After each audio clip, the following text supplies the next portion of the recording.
Grammar, जो हमने discuss किया अभी कि ग्रामर को लेके बहुत सारे इश्यूज हैं। तो पढ़ना क्या है ग्रामर में, ये क्वेश्चन हमको लगता है ना कि ग्रामर सिर्फ एरर डिटेक्शन के लिए चाहिए, बट एक्चुअली ऐसी बात नहीं है। अगर आप देखोगे तो फिलर्स के लिए भी ग्रामर चाहिए। क्यों? क्योंकि हो सकता है कि आपका फिलर में जो वर्ड गायब है वो वर्ब गायब है, और वर्ब सिंगुलर ना हो के प्लूरल है, तो सिंगुलर चुनना है कि प्लूरल चुनना है, ये भी आपको डिसाइड करना है वहां पे, है ना। तो ये मत सोचिए कि ग्रामर का क्वेश्चन खाली ये 5 क्वेश्चंस आएंगे तो मैं उसको छोड़ दूंगा, इसलिए ग्रामर को टोटली छोड़ दूंगा। आपको ओवर एम्फोसाइज नहीं करना है ग्रामर में, लेकिन जानना है, ठीक है। तो ये क्या है ग्रामर? पार्ट्स ऑफ स्पीच बोलते हैं। हम जो भी बात कर रहे हैं, whenever we speak, how do we speak? We use words. Words make sentences, sentences make paragraphs, paragraphs make passages, है ना। तो ये words क्या है, इनका क्लासिफिकेशन है। क्लासिफिकेशन मतलब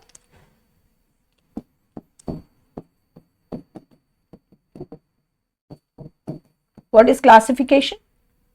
जब हम imagine you're working somewhere, you have job delegation, है ना, कि आप HR के हो, आप ये ध्यान दोगे, आप फिनेंस से हो, आप ये ध्यान दोगे, आप मार्केटिंग वाले हो, आप ये ध्यान दोगे, है ना। सिमिलरली हर वर्ड को एक काम सौंपा गया है कि आपका ये काम है ना। आप नाउन हो तो आप ये काम करोगे, आप कंजंक्शन हो तो ये काम करोगे, बस वही है। और उसको समझना है कि इनको कैसे सही वे में यूज करना है। Usage of these parts of speech is more important than understanding in detail about these parts, ठीक है। तो we will discuss in detail later, बस थोड़ा सा जान लेते हैं इनको। नाउन्स आर नेमिंग वर्ड बोलते हैं। नेमिंग वर्ड मतलब नेमिंग क्या हो सकता है, किसी का नाम हो सकता है, किसी शहर का नाम हो सकता है। Indore is a clean city, है ना, स्मार्ट सिटी अवार्ड मिला तो इंदौर इज, है ना। Asian games were held in China, right. It can be name of a person, a place, a brand, a product, name of a product, है ना, कोई भी नेम, है ना, या किसी टाउन, किसी विलेज, किसी शहर, किसी बैंक का नाम इज नाउन, ठीक है। उसको बोलते हैं नेमिंग वर्ड, है ना। Verbs are very important. Verbs क्या है? एक्शन, डूइंग वर्ड्स बोलते हैं, है ना। हम क्या कर रहे हैं, like I am taking a session right now, है ना। You are listening, listening is an activity, है ना। Government has taken a decision, taken, है ना। They have implemented this project, implemented, है ना। अब वर्ब पे क्यों ज्यादा ध्यान देना है? क्योंकि वर्ब से रिलेटेड क्वेश्चंस ज्यादा आते हैं, खासकर एरर डिटेक्शन पे, एरर करेक्शन पे, ठीक है। सो एंड एक और चीज भी है कि बिना वर्ब्स के हम सेंटेंसेस नहीं बना सकते। एक कंप्लीट सेंटेंस नहीं बना सकते, अधूरा हो सकता है। कंप्लीट सेंटेंस के लिए आपको कहीं ना कहीं बिना एडजेक्टिव के आप सेंटेंस बना सकते हो, बिना प्रोनाउन के बना सकते हो, बिना प्रेपोजिशन के बना सकते हो, बट बिना वर्ब के कभी नहीं बना सकते एक मीनिंगफुल सेंटेंस। इसलिए something which is indispensable for a language, we have to understand it in a proper way. Then adjectives, अब ये थोड़ा सा it adds value to the language, है ना। जैसे हम बोलते हैं ना घर में रोज दाल खा रहे, बट जब हम दाल तड़का बनाते हैं तो वो एक थोड़ा स्पेशल हो जाता है। वही दाल है बट उसमें थोड़ा गार्निशिंग सब करके थोड़ा स्पेशल बन गया। So if you say that it was a good match which I saw, है ना, it was a good match, what a fantastic match, it was a thrilling match, nail biting finish, है ना, it was fabulous, wonderful performance, superb catch, है ना, brilliant catch. या कोई reality shows, आपने देखा होगा रियलिटी शोज में क्या होता है, जैसे ही शो खत्म होता है there is a shower of words, है ना, स्प्लेंडेड, मार्वेलस, फैंटास्टिक, वंडरफुल, ये सब क्या है? इन्हीं को हम बोलते हैं एडजेक्टिव्स। तो ये एडजेक्टिव क्या करता है? It adds value to the language, खासकर आपके राइटिंग स्किल में बहुत बहुत जरूरी है। If you use apt adjectives you will get more advantage in the sense it adds value to your writing skill, है ना, your article, ठीक है। तो वहां पे इन एडजेक्टिव्स को हमको कैसे यूज करना है, किस वर्ड के साथ, बिकॉज बहुत बार क्या होता है ना, खासकर फिलर्स वाले क्वेश्चन पे, इसीलिए हम लोग बोलते हैं कि जब आप रीड कर रहे हो ना सिर्फ वर्ड पे ध्यान नहीं दीजिए, वर्ड को किस वर्ड के साथ ये ज़्यादा यूज हो रहा है ना, यूसेज ऑफ दीज वर्ड्स, है ना, कि it was a timely decision, है ना, it was an appropriate decision, है ना, इट वॉज एन, ऐसे जब हम पढ़ते हैं ना कि इट्स एप्ट अरेंजमेंट, है ना, तो वो समझ आता है कि अच्छा यहाँ पे ये वर्ड है तो इसके साथ ये वाला वर्ड ज़्यादा सही रहेगा। तो फिलर्स के लिए ये बहुत यूजफुल रहेगा बिकॉज एडजेक्टिव्स, है ना। तो खासकर इनका काम क्या है, इनको हम डिस्क्राइबिंग वर्ड्स भी बोलते हैं, है ना, डिस्क्राइबिंग वर्ड्स, ये सारे वर्ड्स हैं, है ना। ये किसको डिस्क्राइब करता है, नाउन को डिस्क्राइब करता है। Indore is a clean city, है, क्लीन, ठीक है। English is a difficult language, difficult, है, तो वो पॉजिटिव भी हो सकता है, नेगेटिव भी हो सकता है। कोई परफॉर्मेंस ऑसम भी हो सकता है, ऑफुल भी हो सकता है, तो वो डिपेंड करता है। राइटिंग स्किल में जरूर यूज करिएगा। एडवर्ब भी वही है, सेम डिस्क्राइबिंग वर्ड ही है वो भी, है ना, लेकिन डिफरेंस क्या है, ये वर्ब को डिस्क्राइब करता है और ये नाउन को डिस्क्राइब करता है ना। कोई action, transactions, like if you see FASTag now in highways, क्या फर्क पड़ा, स्मूथ मूवमेंट ऑफ ट्रैफिक। पहले क्या होता था, लंबा क्यू होता था, हम अटकते थे, पैसा दो, छुट्टा नहीं है, ये वो सारे इश्यूज आते थे। अभी क्या हो रहा है, फास्टैग लगा है, smoothly the vehicle moves, so the jams are not there, traffic jams are not there. So what do we say, कि movement of traffic is going on seamlessly thanks to FASTag. Seamlessly कैसे हो रहा है movement, seamlessly हो रहा है।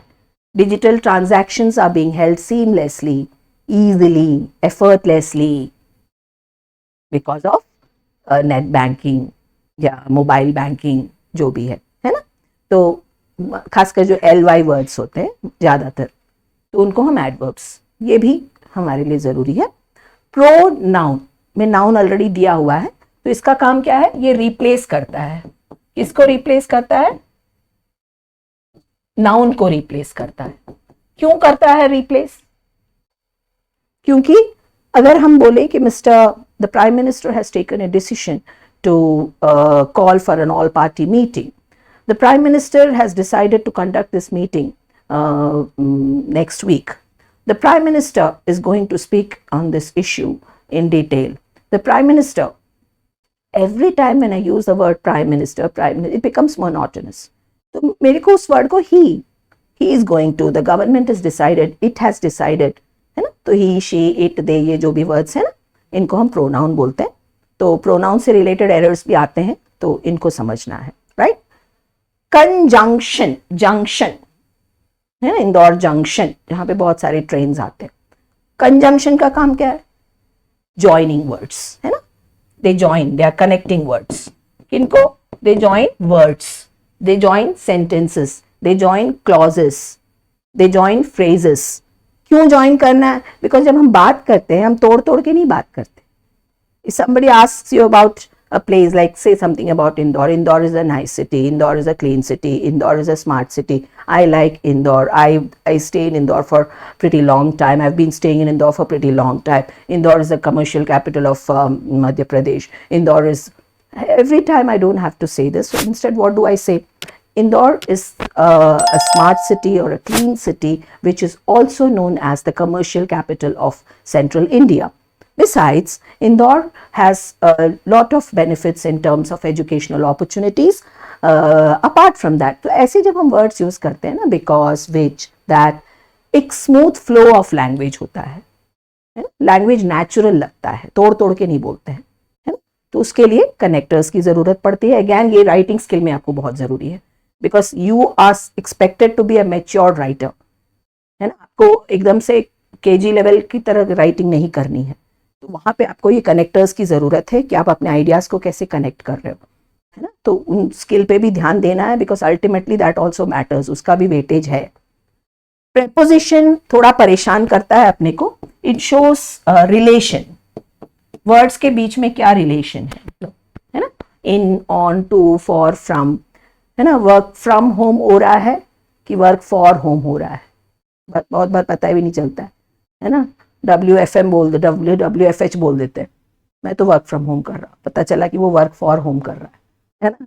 क्योंकि हो जाता है ना घर पे ही बैठे ना, जाओ ना थोड़ा सा दूध लेके आओ, है ना, तो ये सारी इश्यूज आते हैं। तो ऐसे छोटे छोटे वर्ड्स कहाँ पे आपको फ्रॉम, टू, फॉर, विथ, हमको लगता है ये क्या है, लेकिन ये मैटर्स, है ना, किस वर्ड के साथ कौन सा वर्ड, कंप्लाई है तो कंप्लाई विथ, अबाइड है तो अबाइड बाय, एडियर टू, है ना, ये सारी चीजें मैं वही बोल रही हूँ कि जरूरी नहीं है कि आपको एकदम से रूल रूल रूल करके पढ़ना है। आप रीडिंग कर रहे हो, ऑटोमेटिकली कुछ चीजें रजिस्टर हो जाएंगी, है ना, रोल में पढ़ भी लिया तो ज्यादा अच्छी तरह समझ आए। इंटरजेक्शन की जरूरत नहीं है अपने को, एग्जाम पॉइंट ऑफ व्यू नहीं है, दे आर एक्सप्रेशंस या एक्सक्लेमेशन बोलते हैं।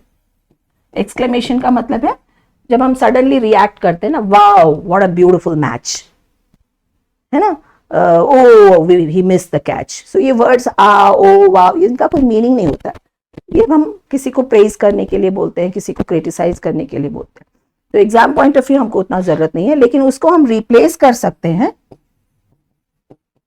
आर्टिकल्स, है ना, ए एंड द, ठीक है, इनकी जरूरत है क्योंकि इससे रिलेटेड क्वेश्चंस आते हैं, है ना, कहाँ पे द यूज करना, कहाँ पे एंड, कहाँ पे ए, ठीक है। सो ये हो गया आपके ग्रामर के टॉपिक्स। जैसे मैंने पहले भी बोला, आपको इन ग्रामर टॉपिक्स को समझना है, रूल्स को समझना है, रटना नहीं है, एप्लीकेशन ऑफ द रूल पे ध्यान देना है कि यहाँ पे वर्ड अगर बिकॉज है तो सही है क्या कि बिकॉज ऑफ आना चाहिए, है? बस उन चीजों पे, उसको हम क्या बोलते, कनेक्टर बोलते, प्रेपोजिशन बोलते, भूल गए तो भूल गए, कोई फर्क नहीं पड़ा, कोई नहीं पूछने वाला। अगर आप ये समझ गए कि कैसे यूज करना है, हमारा काम हो गया एग्जाम पॉइंट ऑफ व्यू, है ना। चलिए लेट्स मूव ऑन।